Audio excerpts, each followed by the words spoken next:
नमस्कार साथियों, स्वागत है आपका target with Sumit YouTube channel पर। मैं हूं सुमित सिंह। आज का टॉपिक है नागरिकता। नागरिकता का उल्लेख अनुच्छेद 5 से 11 के बीच में है। तो साथियों चलिए स्टार्ट करते हैं। यह प्रश्न आपके विगत विभिन्न परीक्षाओं में आए हुए हैं, ठीक है। ये प्रश्न आपके भविष्य में आने वाले एग्जाम में आने की प्रबल संभावना है। यदि अभी तक आप लोगों ने चैनल को सब्सक्राइब नहीं किया तो अभी सब्सक्राइब कर लीजिए और अपने दोस्तों के साथ शेयर कीजिएगा। प्रश्न को देखिए, वीडियो पूरा देखिए क्योंकि सभी प्रश्न बहुत ही महत्वपूर्ण हैं।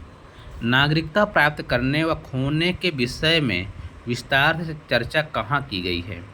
तो जो विस्तार से चर्चा की गई संविधान 1955 में, संविधान की प्रथम अनुसूची, संसद की विविध नियमों में या संविधान के भाग 2 में।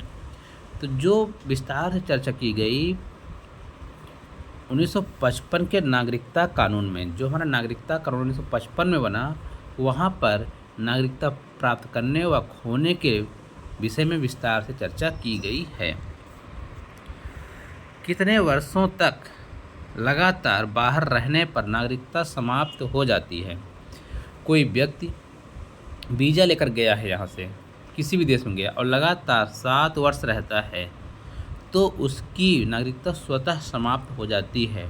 यूपीएस 2012 का क्वेश्चन है, तो ऑप्शन नंबर बी सही हो। क्या बी? इसको सिंपल फैक्ट याद रखना है आपको। जब कोई व्यक्ति बाहर गया और यहाँ नहीं आ रहा है तो उसकी नागरिकता स्वतः समाप्त हो जाएगी। नागरिकता प्राप्त करने के लिए शर्तें निर्धारित करने वाला सक्षम निकाय कौन सा है? जो किसी भी व्यक्ति की नागरिकता के लिए शर्तें निर्धारित करेगा वह हमारा कौन करेगा? संसद। वहाँ जो संसद में बिल बनेगा कौन डिसाइड करेगा? संसद। भारत की नागरिकता निम्नलिखित में से किस प्रकार की जा सकती है? भारत की नागरिकता किस प्रकार प्राप्त की जा सकती है? जब आप जन्म हैं, आपका जन्म इंडिया में हुआ है तो आप इंडिया के नागरिक हैं। वंशानुक्रम, यदि आपको वंशावली मिल रही है कि आप इनके बच्चे तो आप उस आधार पर। देशीयकरण, अर्थात सभी प्रकार से। नागरिकता संशोधन अधिनियम 1992 के अनुसार क्या सही है? भारत के बाहर पैदा होने वाले बच्चे को यदि उसकी माँ भारतीय है तो उसे भारतीय नागरिकता प्रदान की जाएगी। किसी भी बच्चे को भारत में जन्म लेने के कारण उसे स्वतः नागरिकता नहीं दी जाएगी। भारतीय पुरुष से विवाह करने वाली विदेशी महिला को भारतीय नागरिकता प्राप्त करने का अधिकार मिला। उपयुक्त सभी। देखिए भाई, 1992 के अनुसार यदि भारत के बाहर पर कोई बच्चा पैदा होता है और उसकी माँ भारतीय है तो उसे भारतीय नागरिकता प्राप्त होगी। यही ऑप्शन सही है, बाकी सभी गलत हैं। क्योंकि दूसरा जो बी ऑप्शन है ये तो पूर्णतः गलत है कि जन्म लेने के कारण नागरिकता नहीं दी जाएगी।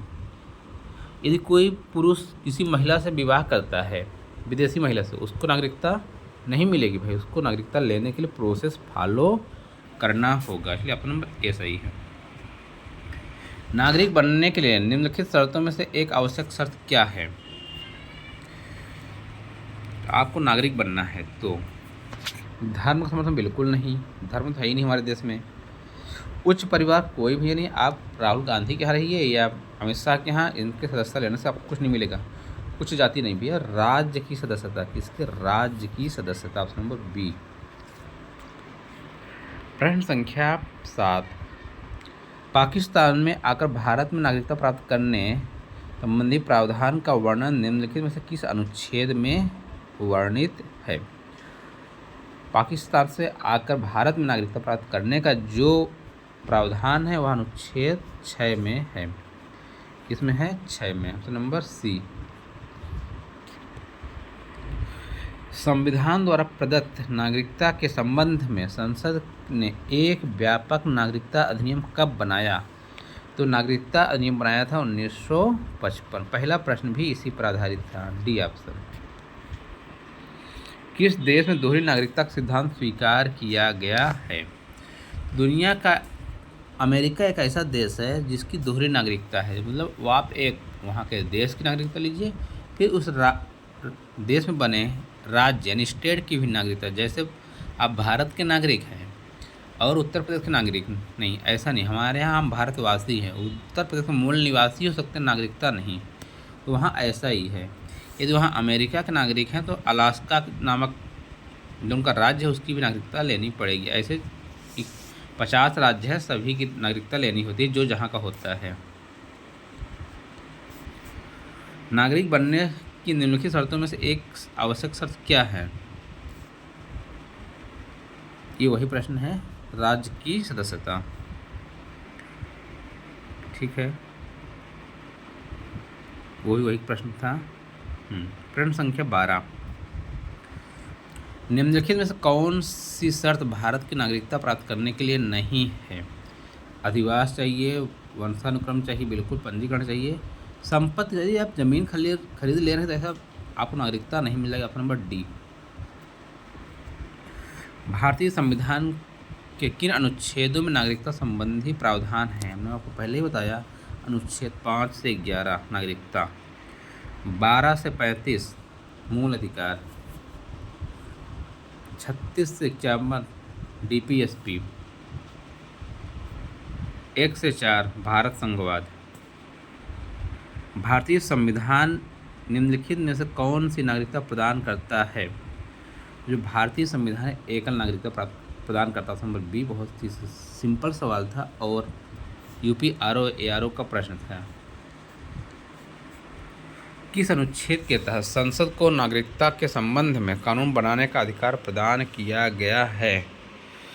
अनुच्छेद 11 के तहत नागरिकता के संबंध में कानून बनाने का प्रावधान दिया गया है। Option number C.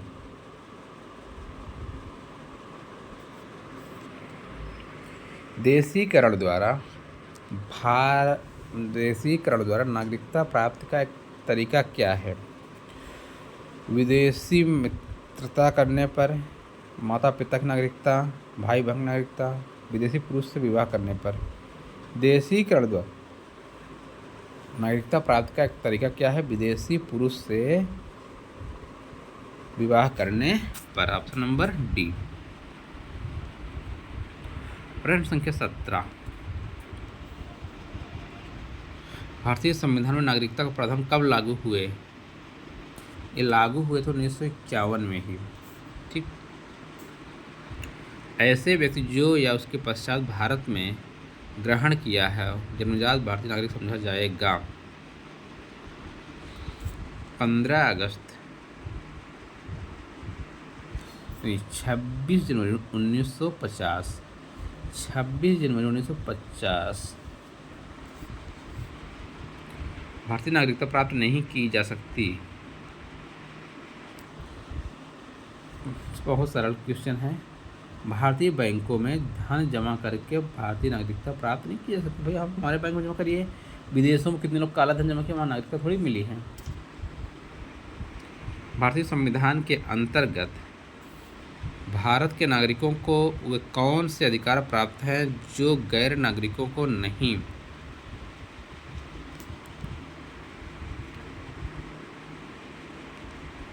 कुछ सार्वजनिक पदों की पात्रता बिल्कुल सही, सिर्फ नागरिकों को प्राप्त है। संसद विधानमंडल सदस्य होने का अधिकार बिल्कुल सही।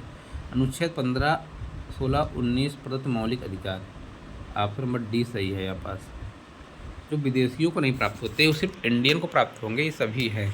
ठीक, नागरिकता के लोप होने का एक नियम है। कब? जब आप देशद्रोह का अपराध सिद्ध होने पर आपकी नागरिकता स्वतः समाप्त कर दी जाएगी। विदेश जाइए, शिक्षा के लिए जाइए, बिछड़ गए हैं लेकिन नागरिकता समाप्त नहीं होगी। एक व्यक्ति नागरिकता के अधिकार कैसे खो सकता है? एक कारण हो सकता है, बताइए। एक व्यक्ति किसी दूसरे देश में 2 महीने के लिए चला जाता है, बिल्कुल नहीं, यहाँ तो बची रहेगी। एक व्यक्ति राज्य के कर्तव्यों का प्रदर्शन नहीं करता, कोई बात नहीं। एक व्यक्ति बहुराष्ट्रीय कंपनी में काम करता, नहीं। एक व्यक्ति दूसरे राज्य की नागरिकता ले लेता है, तब दूसरे राज्य में दूसरे देश की नागरिकता ले लेता है तो उसकी नागरिकता स्वतः ही समाप्त हो जाएगी। तो कोई है, ठीक है, और वह आदमी विदेश चला गया और वहाँ किसी देश की नागरिक ले लिया। मान लीजिए वो कनाडा चला गया, वहाँ नागरिकता ले लिया वहाँ की, तो भारत से उसकी नागरिकता स्वतः समाप्त हो जाएगी। भारत में एकल नागरिकता की अवधारणा अपनाई गई कहाँ से? इंग्लैंड से, क्योंकि इंग्लैंड में एकल नागरिकता है, डुअल नहीं। निम्न में से किस स्थिति में किसी भारतीय व्यक्ति की भारतीय नागरिकता समाप्त हो सकती है?